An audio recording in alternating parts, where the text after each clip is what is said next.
Thank you for tuning in. This is my second or third or fourth time I've attempted this, but the first time in about 4 years. Ooh, the lighting's crazy, but I'm gonna run with it. I'm trying to use at least some ambience around here, keeping the windows open, lighting diffused because we're all within this quarantine right now and it's a little rough. Believe me, it's definitely put a damper on a lot of the things that I've enjoyed within, many of the things I enjoy, I guess you could say, community, live music, and all that such. But anyways, so hence me kind of attempting this again, I guess you could say. I did this a couple times before in 2016. I think I might actually have one of those videos still. But anyways, nevertheless, all why I'm here. So, sorry, I'm reading off of a bulletin paper right now, so bear with me a little bit.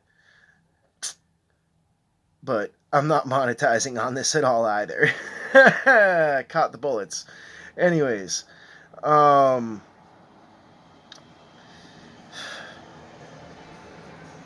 if I'm gonna really try to start doing any of this, try to do any of this, like I don't know, I guess you could say an op-ed or I don't know, maybe a quarantine report, as some people may call it.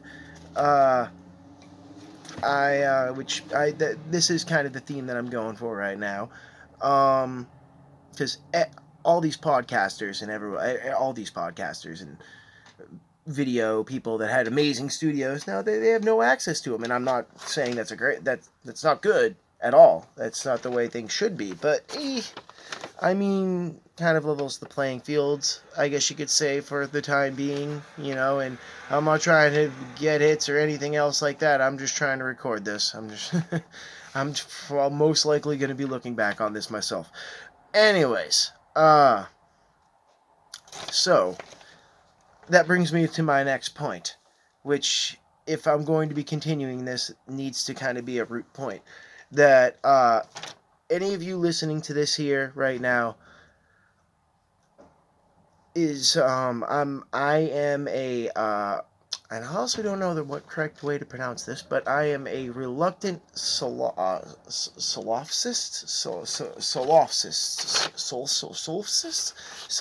I don't know. It's SOLPHIST. Yeah. Basically, essentially means that you cannot understand the world around you from outside your own perspective, essentially, which is technically scientifically proven through the answer to the age-old question: if a tree falls in the forest, does it make a sound? It technically doesn't make a sound. That tree doesn't make a sound if it falls in the forest. It makes an effect that you or some other living organism, or maybe even myself, or maybe even yourself, because maybe I'm just a projection. Who the hell knows? Is I not to. I don't want to take it that far. I'm trying to not trying to push people here, but that far. But anyways, if the tree falls in the forest, it doesn't really make a sound, and it's proven by an now fairly age-old, fairly tested experiment called the double slit experiment, where this is the reason why CERN essentially exists. Like, say what you will is happening at CERN. I mean, I'm not really too sure, but I gotta say, it's all rooted in the fact that reality is based upon perception, and like maybe you've heard of the term doorways of perception, but like or how many people have used that term before? Yeah, but reality is based upon perception, so it's a self-galvanization. I personally believe in kind of a radio consciousness, I guess you could say, like like kind of a shared consciousness, but more radio, like a tuning in type. I guess I don't know, but different stations for different people. But I digress. Time to get into COVID. Like I said, look up the double slit experiment. I'm not trying to do a science experiment here. I'm not a quantum scientist either, but you can find some pretty good layman examples for it. Basically, there is a quantum experiment that the conclusion, the conclusion of the experiment. There's two conclusions. It's whether it is observed through a computer or observed through a human eye, actually, or at least like statistically proven, like through an experiment where they just run it, or if you observe it yourself, then the experiment changes and it's shooting a particle through a slit, through two slits. It either makes a wave or a variation pattern. Anyways, I really digress. I'm sorry. And again, my apologies if I apologize too much. It's my nature. So, I don't want to get into the politics of COVID. I was really thinking about doing that, and I might just save that for another time. I don't want to do that for my first one. I'm not getting into the finger pointing, the state and cabal finger pointing of COVID. It's too much.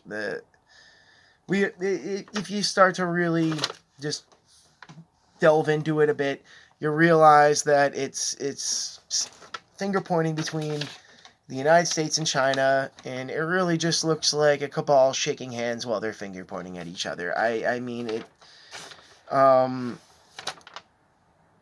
of the reason why I'm doing this video right now, because I would say that social credit at least seems to be the one major root point, because it seems like with a lockdown and the way that we're all kind of shut in here, everyone wants to be depressed and sleep in now, especially if you happen to be a more of an aware, or not even necessarily aware. I'm sorry to say that. Extroverted. Because there's completely aware introverted people that honestly are probably reading books, doing amazing hobbies and other things like that right now, which I wish I was doing, and I wish I could compel myself to do.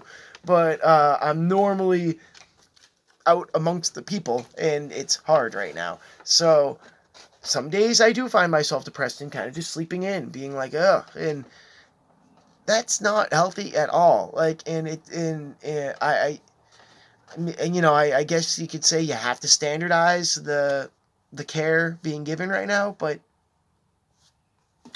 I don't know. It seems it seems like they're trying to homogenize us into a more simpler person that can't feel as many emotions, I guess you could say, or I'm trying to put this as simple and as broad as I can, so I don't come off completely nuts on my first video, just to say. So maybe go outdoors. Maybe if you have a backyard, if you even rent, I would say if you rent, like, force your landlord to give you some sort of like free park space, like, or something. Like, as a citizen that has a home, you should be allotted a 6 to 7 foot spot where you can stand outside and enjoy the air if you live in the city. Like, hell, homeless, like, that's a freedom homeless people have that we don't, if we're trying to, like, get vitamin D, fresh air, even, and remember vitamin C, and I've heard vitamin A as well too, and a lot of other things. Well, vitamin A is a hormone, but like, keep your immune system up, and a lot of that has to do with being outside. If you look at one of the major treatments for the Spanish flu, it was open air hospitals and tents in Boston, in Boston. And say what you will, I mean, I'll agree, we have a really rough history when it comes to all of this, but something to look into, open air and vitamin A. And I was also maybe possibly thinking about taking up yoga, and that's not, I probably won't, I don't know, but it was in the back of my mind. I'm like, hey, if I'm just sequestered to my backyard, I mean, I guess I might as well turn into a yogi or something. Maybe that's what they all want from us or something. I don't know.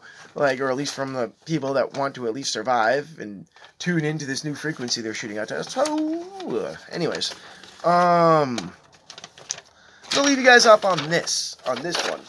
And now, I guess I could say every video I'm going to be trying to leave an ending segment, which might last possibly half of the video. It's because of the fact that I think that memories now, possibly from pre-COVID, this quarantine, might be forgotten. There's a good chance that this is going to be like some sort of weird blank period in all of our memories, and nothing's going on, and we're just gonna keep doing nostalgia back to pre-quarantine, pre all that stuff. So I don't know, or maybe we're all gonna die. I don't know. Or maybe we're all just gonna turn into robots, or maybe we're all gonna turn into zombies. I don't know what's going on. But so I think I figured might as well tell this story. This story's a fun story. This one's a pretty edgy one too. It's a good one to leave off my first. So I have a strange cryptid experience. Because, this whole thing it's pretty conspiratorial. I might as well go off and do the whole paranormal thing now. So I got a pretty decent cryptid story. It has to do with, bear with me now, gnomes. So went to school. I'll say where. Yeah. So I went to school Westfield State University, and across the street there was this park called Stanley Park, and there used to be some fairly interesting occurrences that would happen there, I have to say. You'd see a bear. There was like a resident bear that always walked around. That was pretty cool. But there was a lot of ducks. There's some odd. The park was very old. It's a private park that's turned public and stuff. They have black squirrels running around that look like rats that run on trees, but they're actually squirrels. They're actually kind of cute. I digress again. Some odd occurrences that have happened around this specific area that I'll eventually venture onto, and I'll give you the the prelogue to it. I've seen like I would say Wiccan rituals there before. I don't really know if we were like evil per se, but like I will say like Wiccan things, like people there with like actually looked like a Hot Topic flame light, which is actually the corniest part about it. But they were wearing hoods. It was odd.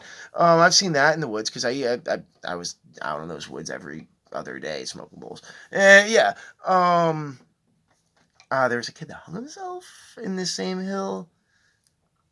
Probably, I hope, just kind of due to the affinity of the location rather than specifically I don't know. Yeah, there were a lot of strange occurrences that had happened in this specific spot in this park. And it was in the backwoods behind everything else. So, fast forward, and I'll skip most of the details. I was walking with about 7 of my friends. I myself, completely sober at the time, actually, because of the fact that I had class following. Like, I had class about 2 or 3 hours after, and it was raining, and it was something weird. It was during, like, a spring break or something, or a spring vacation, where everyone else got off. Everyone else, this was, like, their last day that they were going to be at school. So they were all partying and stuff, and I was like, oh, no, I had, like, this class later on. So I remember I was walking around. I was like, all right, so I'll shepherd you guys into the woods, because I know how my way around here, and I'll shepherd you guys out, and it'll make a good party. It's like, okay. So I'm basically the DD trailblazer dude walking him through the woods. And let's just say there was a rule with all of us to not bring phones. So none of us brought our phones. So none of us were walking in here with our phones.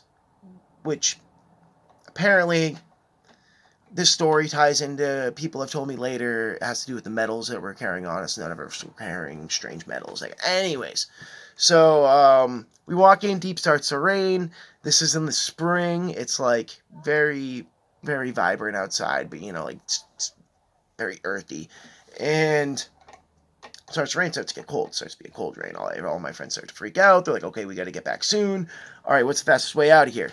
And, okay, we're going to take the shortcut that we normally don't take. Normally, we will take a long way that goes very a steady slope uphill.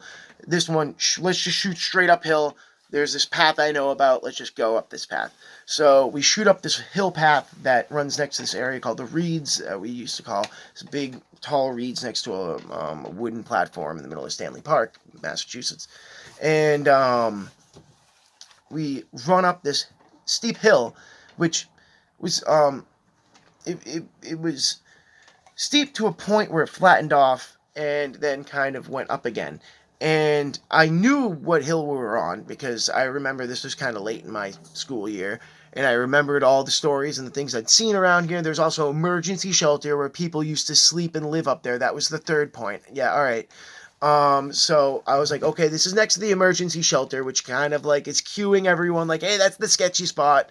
And because someone built a big, weird thatched like lean-to out of twigs and stuff. I think it might have been part of the college or something that did that. Anyways, so I'm like, let's get out of the lean-to area.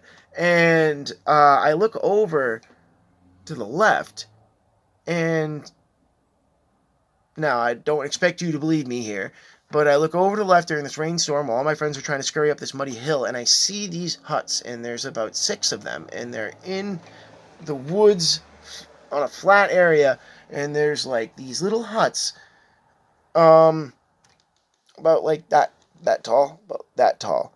It's about like a foot, like about a foot tall, made out of I'm gonna try to get the terminology right. Kindling.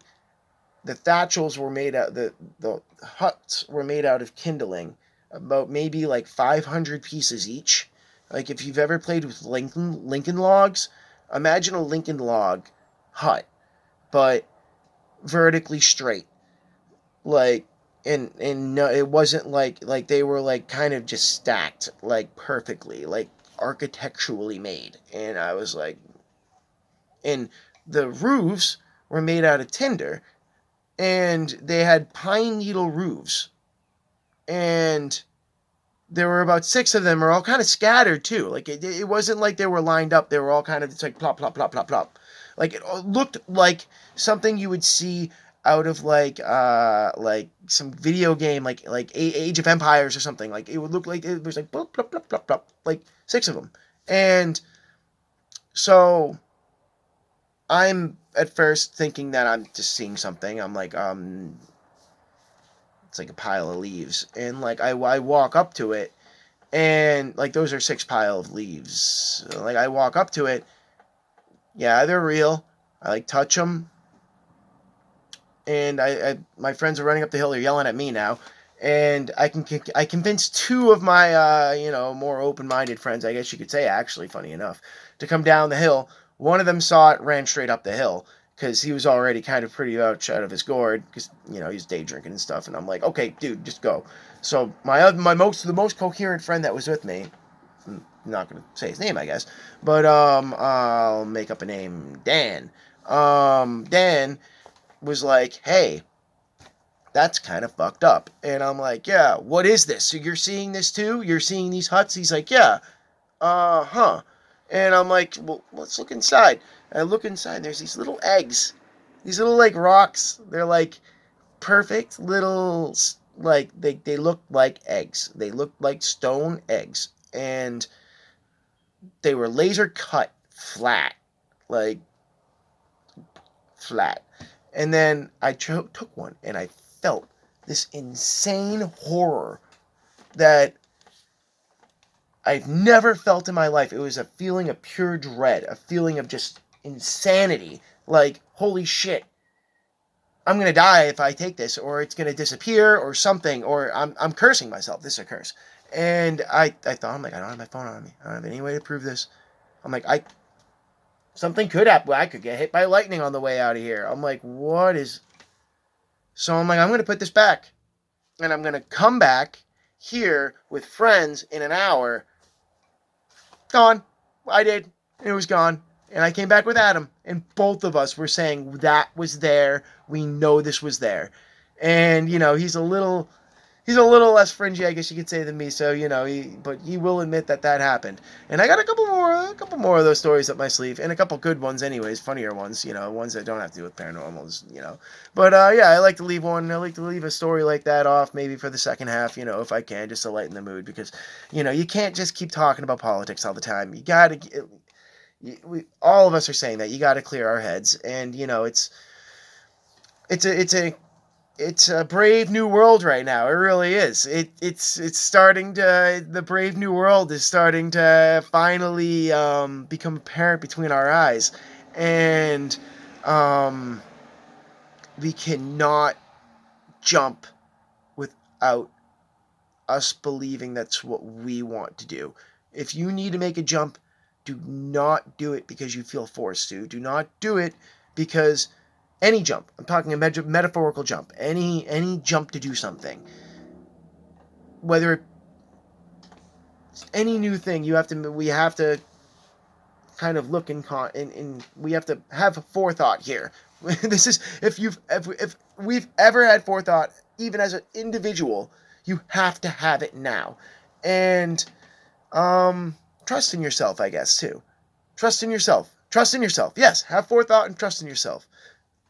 Because there's a lot of people that have pent up emotions, energy, consciousness, I guess. I don't even know. I don't want to sound too airheady, but um, there's a lot of pent up synchronicity that could be being released and it's not.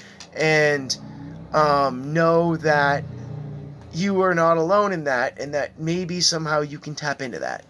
So, anyways, hope this is good. Hope it uploads. Maybe I'll do another one. Peace. Keep it real.